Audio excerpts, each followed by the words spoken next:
This interview is brought to you by First Majestic Silver Corp, one of the world's purest and fastest growing silver mining companies.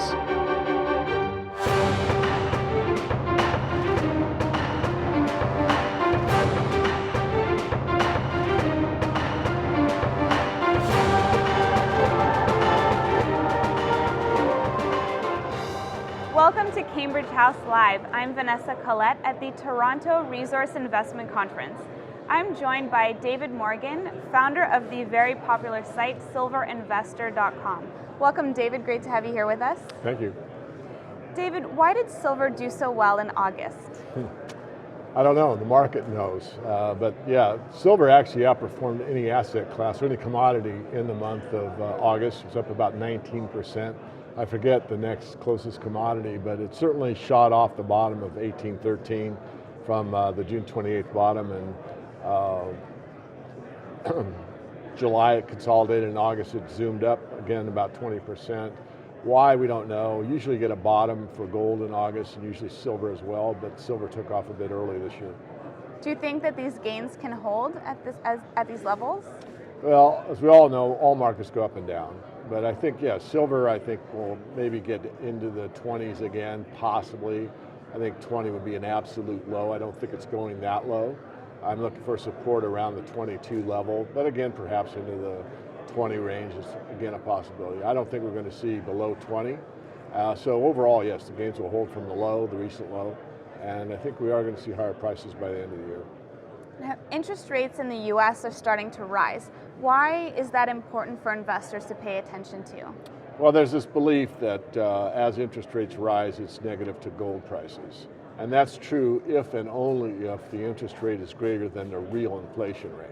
So if the real inflation rate is, let's say, 9%, which would be a number that you could get from John Williams, and the interest rate's below that, the real rate of return is negative. So that's a negative interest rate, even though they're rising. So until it crosses over where you're getting like a 10, 11, or 12%, where you get a real rate, meaning a 12% rate minus the inflation rate of 9, so it's a true rate of 3%, I don't think you have that much to worry about. So we saw that in the previous bull market where interest rates rose and gold continued to rise. This idea that as soon as interest rates rise, it's going to kill the gold market is a fallacy. That's not to say that another increase in interest rate might not knock the gold market down for a day or two or a week or two. But in a long-term trend, no, it will not have that big an effect on gold unless you get a real rate of return in the interest rate market. Where do you think inflation is right now? Do you think the numbers coming out are showing the real representation of where inflation is? I think it's really tough, even though I'm a big fan of John Williams and his work, and I think his numbers are pretty accurate because he uses the CPI data before it was altered. I think there's some deflation and inflation at the same time. As an Austrian, I have to be consistent and say an increase in the money supply is inflation.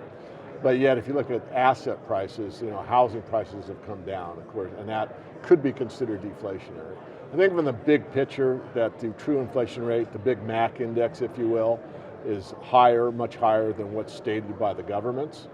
But nonetheless, there are countervailing forces in the economy. So I think it's kind of tough to say, oh, it's absolutely this or absolutely that.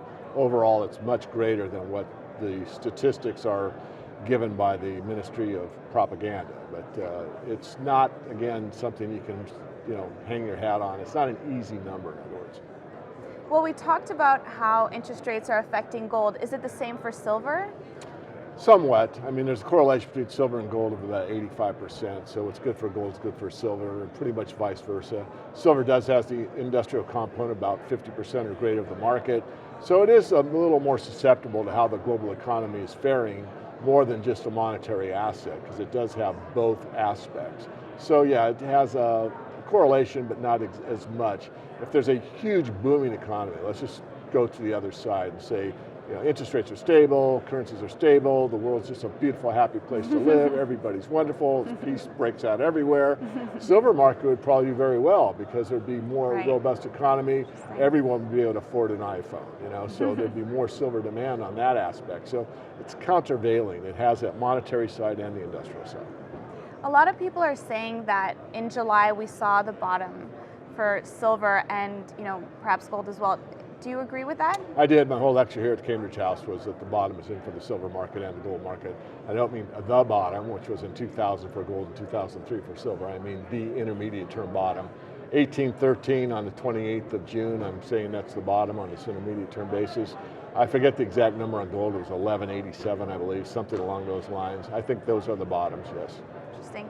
I want to touch on something that you've said that I find fascinating. You've said that the lower the price of silver, the shorter time frame it will stay there. So there's less inventory at some of the lower silver prices? Well, it's not necessarily less inventory, although that's a good way to think of it. I mean, think of any asset. Think of an automobile.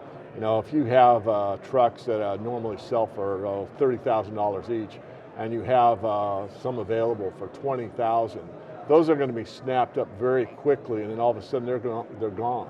So how much silver is available under 20? Very little. Look at the chart. How much is available at 50? Well, probably quite a bit right now. So the idea is that when they hit these spike lows, there's not that much available at that price. The overall quantity of silver hasn't changed. It's not like the inventory changed overnight. What I'm saying is that those trucks that were available at that price are limited because there's a lot of buyers that want it at that price, and yet there's not that much at that price. The price starts being bid up higher, and then you're back to a more equilibrium price. It's more of a demand-supply factor. Exactly. You've also pointed out that silver has been trading at below the price of production. Is it now trading above that?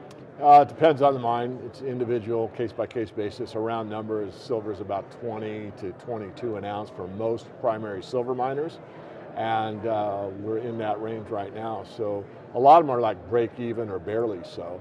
Now, if you go to a non-primary silver mine like a BHP or something, they use silver as a credit for their copper, zinc, and lead production. So it's kind of hard because these are kind of accounting games that are legal, that are done, but they use silver as something that they don't consider to be a primary asset class. So from their perspective, the silver price isn't that important. Right, right.